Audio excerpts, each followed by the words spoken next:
Hello students,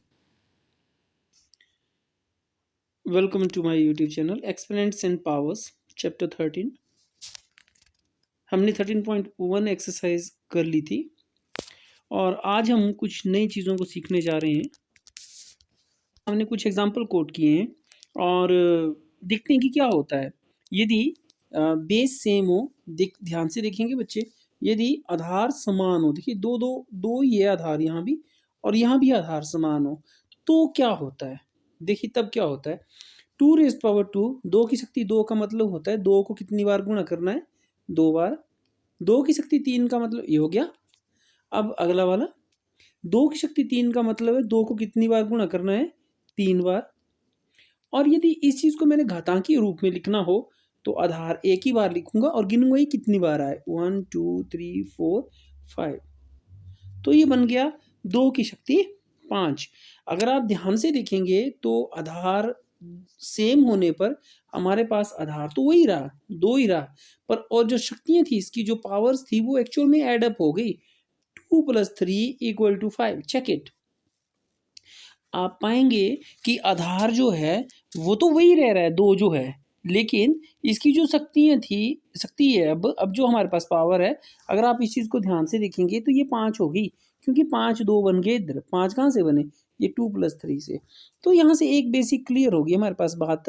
वो क्या है कि यदि बेस सेम हो तो मल्टीप्लिकेशन के केस में पावर्स एडअप होती हैं।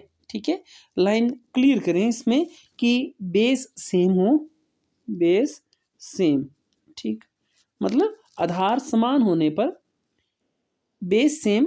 ठीक है, so in case of multiplication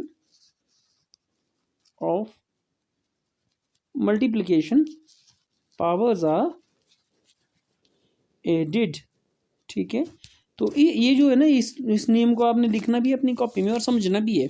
क्या मैंने बोला कि बेस सेम हो, आधार समान होने पर गुणा की दशा में शक्तियां जुड़ जाती हैं। ठीक है, एक बार फिर से सुनेंगे बच्चे, अगर गुणा हो रही है और आधार समान है तो शक्तियां जुड़ जाती हैं। जो दूसरा केस है हमारे पास, इसमें जो आधार है वो अलग अलग हैं। अब देखते हैं क्या होता है। तो ये 2 2 3 बार आगे और 3 2 बार आगे। आप पाएंगे कि इसमें कुछ भी नहीं हो रहा है। आप 2 3 ही बार हैं और 3 2 ही बार हैं, तो ये वैसे ही रहेगा। ठीक है, मतलब यदि आधार समान ना हो तो जो हमारे पास अगर घातांकी एक्सपोनेंशियल रूप में चले हम लोग तो कुछ नहीं होता है। ये बोलने का मतलब वैसे ही वैसे लिखना पड़ता है, कोई चेंज नहीं है। अगला केस है हमारे पास मल्टी डिवीजन वाला, पर केस क्या है, यहाँ आधार क्या है, बेस क्या है, सेम है। 2⁸ का मतलब होता है कि 2 को कितनी बार लिखना हमने, 8 बार गुणा करते हुए, 4 5 6 7 8। और नीचे 2�4 का मतलब होगा 2 को कितनी बार लिखना हमने, 4 बार। आपको पता है ये कि डिवीजन में चीज़ें कट जाती हैं, तो 2 से 2 कट जाएगा, इस 2 से दूजा 2, ये तीसरा, ये चौथा। आपके पास क्या बच गया, यहाँ लिख रहा हूँ नीचे, आपके पास बच गया 2 × 2, 1 2 3 4। ठीक है, तो 2 × 2 × 2, और इसको लिखा जा सकता है 2�4, या फिर इसको लिखा जा सकता है 2⁸ 8 - 4। तो बच्चे यहाँ थोड़ा सा ध्यान देंगे अब इस चीज़ के ऊपर भी, कि जब डिवीज़न हो रहा हो तो आधार समान हो, और डिवीज़न हो रहा है और आधार समान हो तो पावर्स क्या हो जाती हैं, सब्ट्रैक्टेड होती हैं वहाँ ना, पावर्स आर सब्ट्रैक्टेड। तो यहाँ बच्चे ध्यान देंगे कि जो पिछली बार मैंने लाइन लिखवाई थी कि in case of division if base are same then powers are subtracted. उसमें मैंने आपको लिखाया था base same, then in case of multiplication powers are added.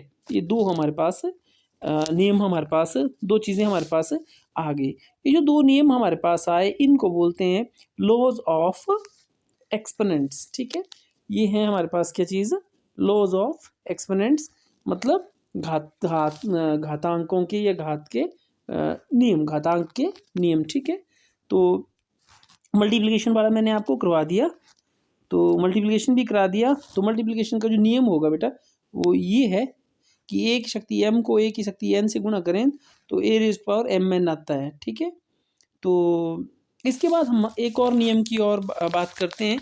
जैसे मान लेते हैं हमारे पास 3 रेज़ टू पावर 2 है और divided by 2 raise to power 2 है, तो इसको हम लोग लिख सकते हैं 3/2 रेज़ टू पावर 2। ठीक है? क्यों? क्योंकि देखिए आप इसको कैसे लिखा जा सकता है, इसको आप लिख सकते हैं 3/2। देखिए ये 3 आ जाएगा, नीचे 2 आ जाएगा। तो इसको आप 3/2 गुणा 3/2 भी लिख सकते हैं और इसको लिख सकते हैं 3/2 रेज़ टू पावर 2। ठीक है?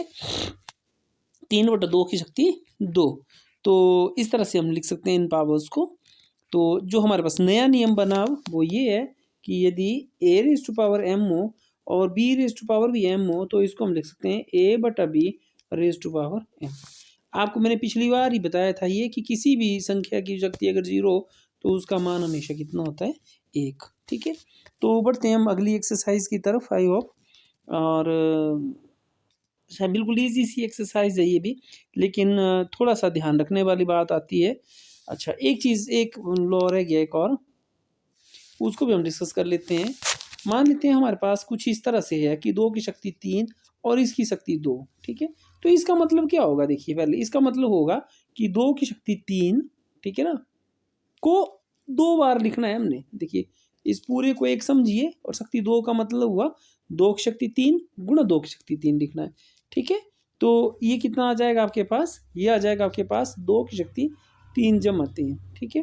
ये 2 रेज़ पावर 6, ये मैं इसको ऐसे भी लिख सकता हूँ 2 रेज़ पावर 3 मल्टीप्लाइड बाय 2। ठीक है? बोलने का मतलब ये है कि यदि हमारे पास पावर्स कुछ इस तरह से हो, ए की शक्ति a⁻m⁻n, तो इसको हम लिख सकते हैं a⁻mn। ये एक और नियम आया हमारे पास। ठीक है? तो जो मैंने नियम अभी तक आपसे डिस्कस किए वो थे, a⁻m को यदि हम a⁻n से गुणा करें तो ये बन जाता है a⁻m प्लस n। a⁻m को यदि मैं a⁻n से डिवाइड करूं तो ये बन जाता है a(m-n)। यदि a⁻m की पावर n हो तो ये होगा a⁻mn। जो एक और डिस्कस किया मैंने वो ये कि यदि a⁻m हो और नीचे b⁻m हो, पावर एक जैसी हो, तो ये हो जाता है a/b⁻m। ठीक है? एक और जो मैंने डिस्कस किया अभी रिसेंटली वो ये था कि a⁻0 कोई भी हो, a0 हो चाहे b0, इसका मान हमेशा कितना होता है, 1। ठीक है? तो ये जो मैंने अभी लिखे हैं इनको कहते हैं हम घातांकों के नियम। ये 1, 2, 3, 4, 5। ठीक है? तो ये पांचों नियम जो हैं आपने वो क्या करने हैं, लर्न करने हैं। अभी हम चलते हैं एक्सरसाइज 13.2। ठीक है?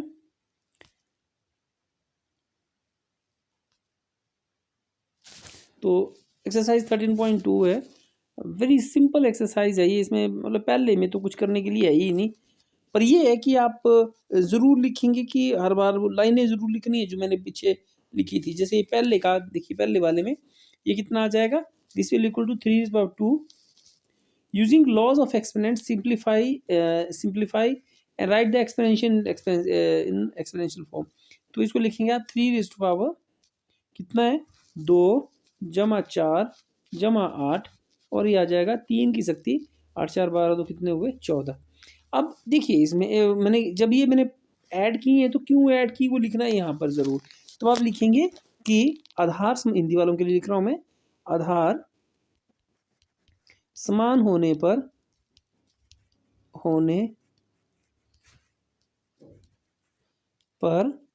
गुणा की दशा में शक्तियाँ जोड़ दी जाती हैं।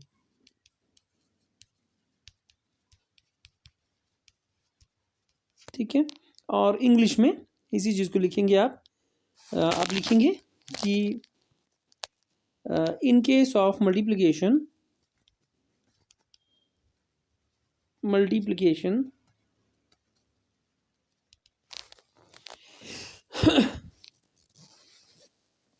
powers of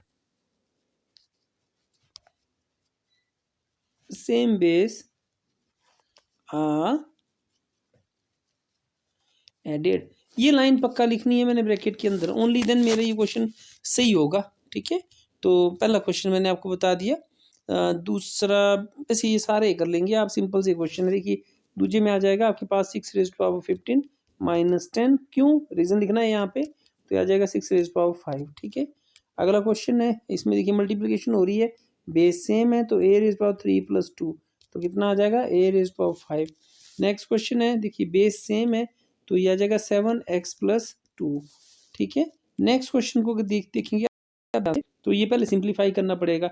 5⁻2⁻3 का मतलब होगा 5⁻2 × 3 / 5⁻3, तो आ जाएगा 5 की शक्ति 6 भाग 5 की शक्ति 3, तो आ जाएगा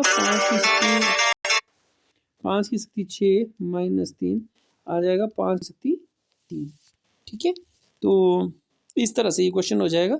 तो जो पहला पार्ट है उसको तो आप कर लें कंप्लीट, फर्स्ट पार्ट के सारे क्वेश्चंस करने हैं पहले वाले इसके। ठीक है, एक के लेके 10 तक पूरे के पूरे ना, तो इसको करें पूरा। ओके, कोई प्रॉब्लम आती है तो आप ज़रूर पूछें। ठीक है, ओके।